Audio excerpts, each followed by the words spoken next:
ගම්මැද්දේ තවත් ව්‍යාපෘතියක් අද නැගෙනහිර පළාතේ දරුවන් වෙනුවෙන් විවෘත වුණා. එය අම්පාර පානම දීගමණ්ඩල ප්‍රාථමික විද්‍යාලයටත් අබේසිංහපුර ගම්මානයටත් අමතක නොවන තෑග්ගක්. අම්පාරේ අබේසිංහපුර ගම්මානය දීවර කර්මාන්තයෙන් ගොවිතැනෙන් කුලී වැඩකින් ජීවිතේ ගැට ගහගන්න අහිංසක ධෛර්යවන්ත මිනිසුන් පිරිසක් වෙසෙන පෙදෙසක්. ගමේ පවුල් 600ක් වතුර ප්‍රශ්නයෙන් දැඩි පීඩාවක් විඳමින් හිටියේ. මේ දීගමණ්ඩල ප්‍රාථමික විද්‍යාලය වතුර ප්‍රශ්න නිසා සුන්දර දරුවන්ටත් උරුම වෙලා තිබුණේ කටුක ජීවිත.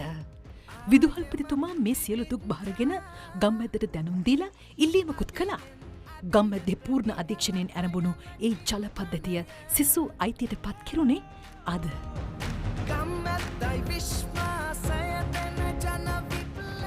ගම්මැද්ද නායක ශිවාන් ජැනියල් සහ අම්පාර දිස්ත්‍රික් ලේකම් එස් ජිකරාජන් මේ සුවිශේෂ අවස්ථාවට පැමිණ සිටියා.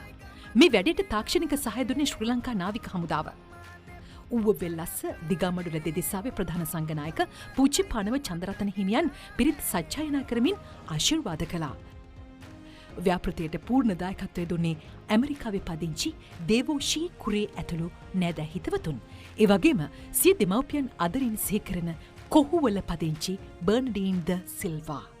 ලාහුගල ප්‍රාදේශීය ලේකම් කාර්යාලයේ නිලධාරීන් නාවික හමුදාවේ ලොතිනන්ට් කමාන්ඩර් නිශාක ගුණතිලක පානම පොලිසිය වැඩබලන ස්ථානාධිපති පොලිස් පරීක්ෂක එස්.එම්.ජේ සිල්වා පානම මහාවිද්‍යාලයේ විදුහල්පති ජයන්ත පද්ම කුමාර වී.ෆෝස් ජාතික සංවිධායක සහකාර කළමනාකරු ගිහාන් උද්‍යෝග ඇතුළු ගම්මැද්ද සගයින් මෙහි පැමිණ සිටියා. පිරිස ඇමතු ගම්මැද්ද නායක ශිවාන් ජැනියල් රටකට හරි මාර්ගය යනවා නම් හොඳ රජයක් අනිවාර්යෙන් තියෙන්න ඕන. ඒ වගේම තමයි හොඳ විපක්ෂයක් තියෙන්නත් ඕන. ඒ දේශපාලනය ගත්තොත්. නමුත් අපේ අවුරුදු 5-6කට වතාවක් ඡන්දයක් දීලා ඊට පස්සේ ජනතාවක් හැටියට අපි බලාපොරොත්තු වෙනවා නම් අපේ හැම ප්‍රශ්නයක්ම හැම අභියෝගයක්ම ඒ පත් කරපු අය විසඳයි කියලා එහෙනම් අපිට අහන්න තියෙන්නේ එහෙම වෙලා තියෙනවද කියලා. ඒ නිසා තුන්වන බලවේගයක් අනිවාර්යෙන් රටක තිබිය යුතුයි. ඒ තමයි ජනතා බලවේගය. බලවත් ජනතාවක්. අන්න එතනට තමයි ගම්මැද්ද සම්බන්ධ වෙලා තියෙන්නේ. දශක දෙකක කාලයක් තුලදී ගම්මැද්ද ජනතාවට සේවය කරලා තියෙනවා. නොනවත්වා. ඉදිරියටත් එහෙමයි. අම්පාර අතිරික දිස්ත්‍රික් ලේකම්වරයා වැඩසටහනේ ආදර්ශය පැසසුමට ලක් කළා. මේ වාගේ වැඩසටහන හඳුන්වලා ඒකට අවශ්‍ය මූල්‍ය ආධාර හොයාගෙන තමන්ගේ දායකත්වයේ දීලා මේ ගම්මැද්ද වැඩසටහන වැඩ කරලා තියෙන කියන්නේ ඇත්තටම අපි හැමෝටම ආදර්ශයක්. ඒකට මම දිස්ත්‍රික්කීය වශයෙන් දිස්ත්‍රික් ලේකම් ඉදිරියේ නියෝජිතයේ විදිහට මම ස්තුතිය පුද කරනවා. මේ අම්පාර කලාප අධ්‍යාපන කාර්යාලයේ ජ්‍යෙෂ්ඨ ප්‍රාථමික ගුරු උපදේශක කේ.ජී. සෙනනායක. පානම් පත්තුව ක්‍රමක්‍රමයෙන් බෝ නොවන රෝගවලින් ගිලගන්නා අවස්ථාවක මේ දැයේ දරුවන් අනාගතයේ බාරගන්නට ඉන්න දරුවන් ඔවුන්ද මේ බෝ නොවන රෝග වකුගඩු රෝගවලින් මුදවා ගන්නට මේ ගම්මැද්ද නිලධාරීන් දරු උත්සාහය මේක අපිට මිල කරන්න බෑ. දායකත්වය දුන් පිරිස නියෝජනය කරමින් සභාව ඇමතුවේ ශිරාණි අබේකොන්. අපි මුදල් එකතු කරලා දෙනවා පමණයි. හැබැයි කැපකිරීමකින් හරියට වෙහෙසිලා තමයි මේ වැඩ කරන්න මේ ගම්මැද්ද මේ පිරිස. අපි ඔක්කොමයි හදවතින්ම ස්තුති කරනවා මේ වගේ වැඩ කරගෙන යනවට. මොකද මේක රස අත්‍යවශ්‍ය මේ කරුණු තමයි ඒගොල්ලන් ගියබද දුෂ්කර පළාත්වලට ගිහිල්ලා සොයලා බලලා හරි වෙහෙසක් දරනවා මේ වැඩ කරන්න. ඉතින් ඒකෙන්ද අපි ඒක ගැන අපි ගම්මැද්දට ප්‍රසන්නම අපේ ප්‍රණාමය පුද කරන්න ඕනේ. විදුහල්පතිවරයා කෘතවේදීත්වය පළ කළා.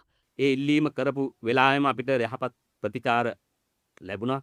ඒ වෙනුවෙන් අපේ ශීර්ෂ ප්‍රණාමය මේ වෙලාවේ මගේ ජනතාවත් ඒ වගේම ආදරණීය විශේෂයෙන්ම දුවදරුවන් වෙනුවෙන් ගම්මැද්දට පුද කළ යුතුව තිබෙනවා.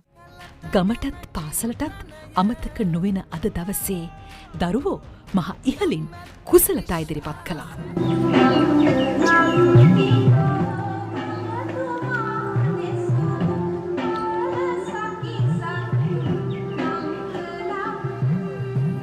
මේ සිහින සැබෑවීමේ සතුට.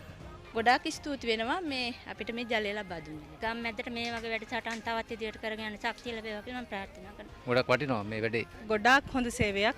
මෙම පාසලට විවිධ අවස්ථාවල උපකාර කළ ආදී දුම්රිය නිලධාරීන්ගේ සංසදේ සමාජිකින් පිරිසක්ද අද වැඩසටහනට පැමිණ සිටියා. අපිත් ඇත්තටම මේකේ දැන් මේ රිටාවිලත් කරන්නේ මේ එක එක විද්‍යාල තෝරගෙන ඉස්කෝල තෝරගෙන ආධාර කරනවා. ඉතින් ඔබතුමන්ලාත් ගම්මැද්ද වැඩසටහනින් විශාල පිරිසක් විශාල සේවයක් කරනවා. ඒකටත් ඔබතුමන්ලාට විශේෂ ස්තුතියක් කරන්න ඕන. තිබහට වතුර ටිකක් දෙන එක කොතරම් වටිනවදැයි අමුතුවෙන් කිව යුතු නැති කාලෙක මෙහෙම දැවන්ත ව්‍යාපෘතියක අගය ඇත්තෙම කියානිම කරන්න බැහැ. ගම්මැද්ද රට නගන ජනපෞර.